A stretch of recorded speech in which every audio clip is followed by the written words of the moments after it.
good afternoon. Welcome to Africa Today. I am Wisdom Onizi. First, the headlines. UN earmarks $6 million to support Borno flood victims. Ghana's presidency survey predict 2024 election to end in runoff. Sudan reports over 9,500 cholera cases, 300 national tax state contingent to maintain discipline. Now the news in details. The humanitarian coordinator in Nigeria, Mohammed Fall, on Tuesday announced the sum of $6 million from the Nigerian Humanitarian Fund to support flood victims in Borno State. UN spokesperson comprising UN agency and NGOs alongside the Nigerian Red Cross Society visited the main city of Maiduguri over the weekend. Tujari also working closely with donors to secure additional funding. Across Nigeria, flooding has damaged more than 255,000 hectares of farmland, and that was just before the harvest time, and a time when 32 million people in the country are facing severe food insecurity. Away from that, the Chief of Air Staff, Hassan Abubakar, has disclosed plans to deploy a quick response wing to the northwest region of the country to enhance military presence in vulnerable communities. A quick response wing in the Air Force refers to troops on standby, ready to respond to emergencies.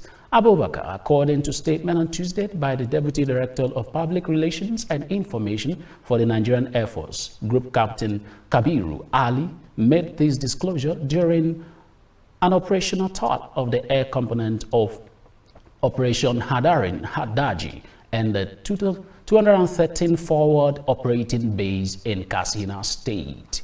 He revealed that the NAF has intensified airstrikes against criminal elements in the northwest and is working to deploy a quick response wing to increase military presence in vulnerable communities. He stressed the need for a comprehensive strategy to achieve lasting peace, noting that kinetic actions alone cannot eliminate insurgency, adding that the state governor, Diko Rada, and his men would continue to protect farmers in the state.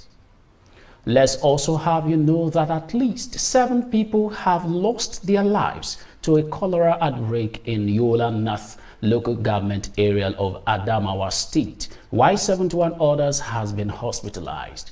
This was disclosed by the National Emergency Management Agency in a statement shared on its X page on Tuesday. According to NEMA, the cholera outbreak was caused by a recent flood that contaminated the community's drinking water sources. The statement added that around 100 people were also under monitoring and observation. As of September 16, 2024, 71 patients have been hospitalized, with over 100 under observation and 7 confirmed deaths. When we return, news from other parts of West Africa. Stay with us.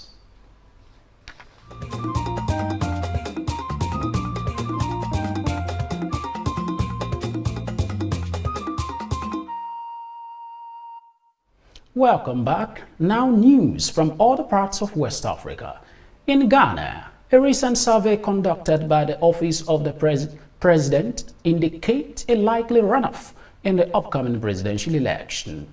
The report reveals that neither the NDC nor the NPP is projected to secure an outright majority in the first round.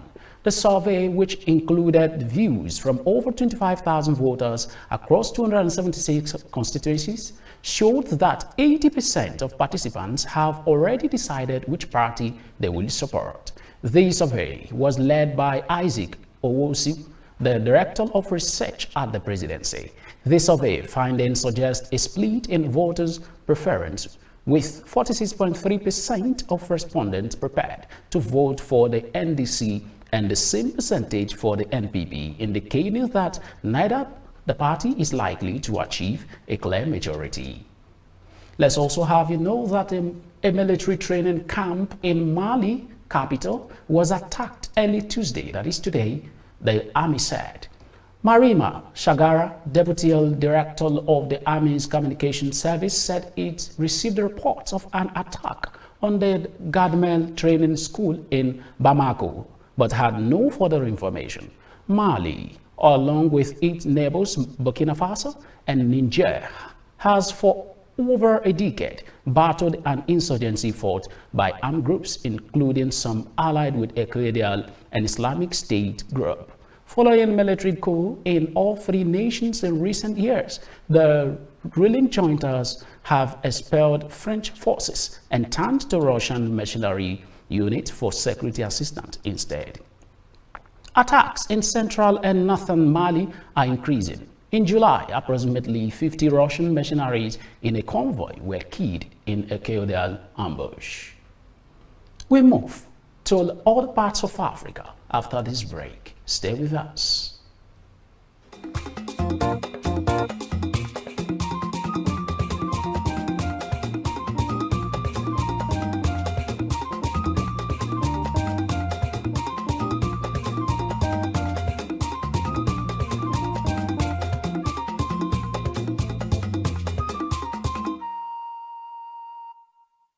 Welcome back. Now news from other parts of Africa. On Monday, September 16th, scores of security personnel were deployed to the Moroccan town of Findek, bordering the Spanish enclave of Ceuta. Migrants and refugees seeking better lives in Europe set their eyes on Ceuta and Melilla, two tiny Spanish territory in North Africa bordering the Mediterranean. Moroccan authorities said over 11,000 migration attempts were prevented in the region around Ceuta last month. Still, some attempted to cross, but were thwarted by security forces that maintained a strong presence on land and sea along the border. Away from that, Sudan's Ministry of Health said that 9,533 cases of cholera, including 315 deaths, has been recorded in the country. The ministry said in a statement that the cumulative infection rate of the latest outbreak had reached 9,533 cases over the weekend. Sudan's Health Minister Hatian Mohamed Ibrahim officially declared a cholera outbreak in the country on August 17.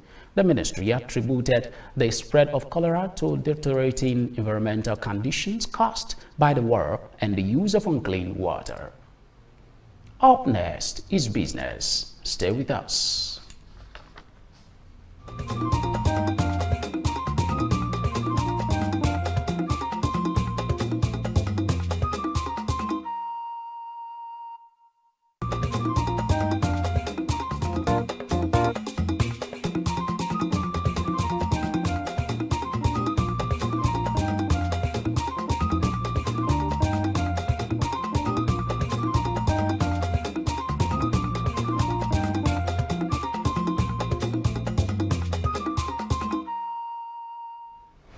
Welcome back. Now to business news.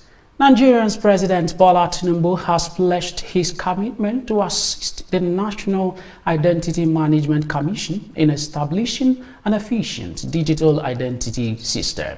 This was as the NIMC revealed that the number of Nigerians with national identification numbers has increased to 110 million. The new figure is a 2.39% increase from the 107.34 million that was recorded as of the end of May 2024.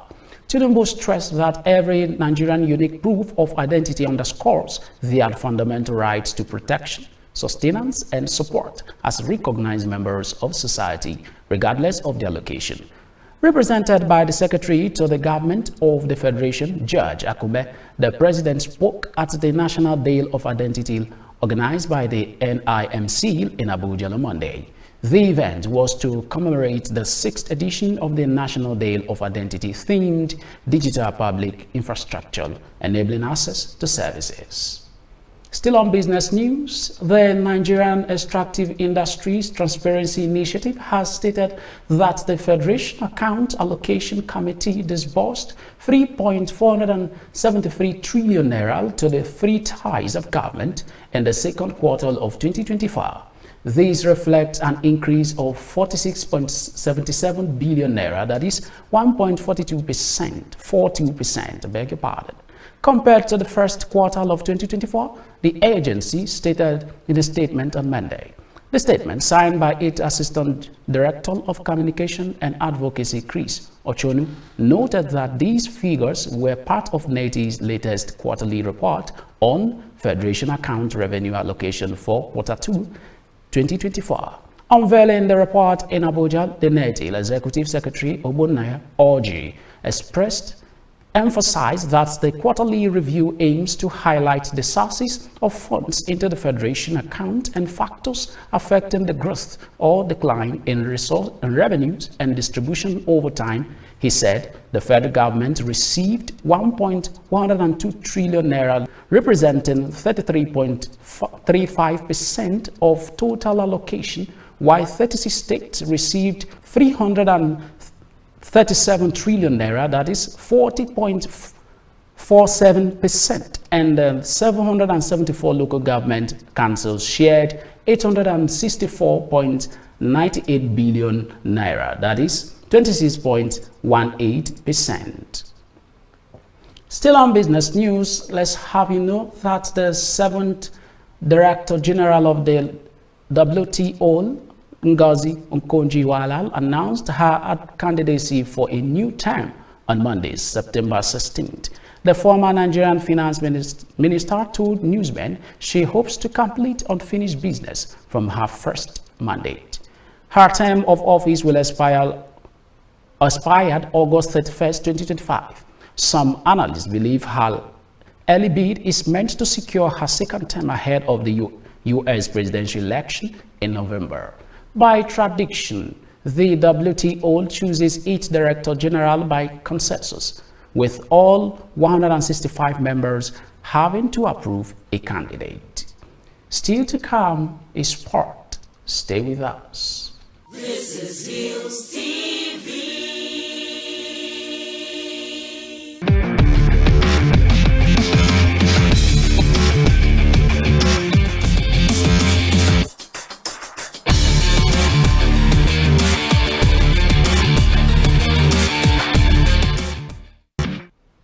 Welcome back now to Sport News. Benue State Commissioner for Youth, Sport and Creativity, Tekimbi Yage, has asked Benue athletes at the ongoing National Youth Game in Delta State to maintain discipline in their conduct throughout the games. Yage gave the charge while addressing the athletes and officials in their camp at Anglican Grammar Secondary School, Asaba, Delta State. He urged the athletes to avoid unnecessary movement, pay adequate attention to the instructions of their officials, and report challenges to the necessary official for the needed attention. Yangel said Governor Hyacinth Aliel was committed to their success in sport, which evident in his prompt approval of funds for their welfare and participation in the youth games and fixing of facilities back in the state. He assured them that he would be with them all through the games to give them the needed backing and intervention where necessary. Away from that, Super Eagles captain Ahmed Musa has hinted on a possible return to the Nigerian Premier Football League. Musa urged his supporters to decide on his next club among the 20 teams in the NPFL. The former NPFL hotshot made the announcement on his social media. The 31-year-old has been without a club since leaving Turkish Super League club, Sivasspor. Away from that, Real Madrid have named their squad for the Champions League match day 1 fixture against Stuttgart. The match will take place at the Santiago Bernabeu on Tuesday, that is today night. Carlo Ancelotti's side head of the game following a 2-0 win over Real Sociedad in the La Liga over the weekend. And that's sport news on Africa Today. We move to the rest of the news after this break. Stay with us.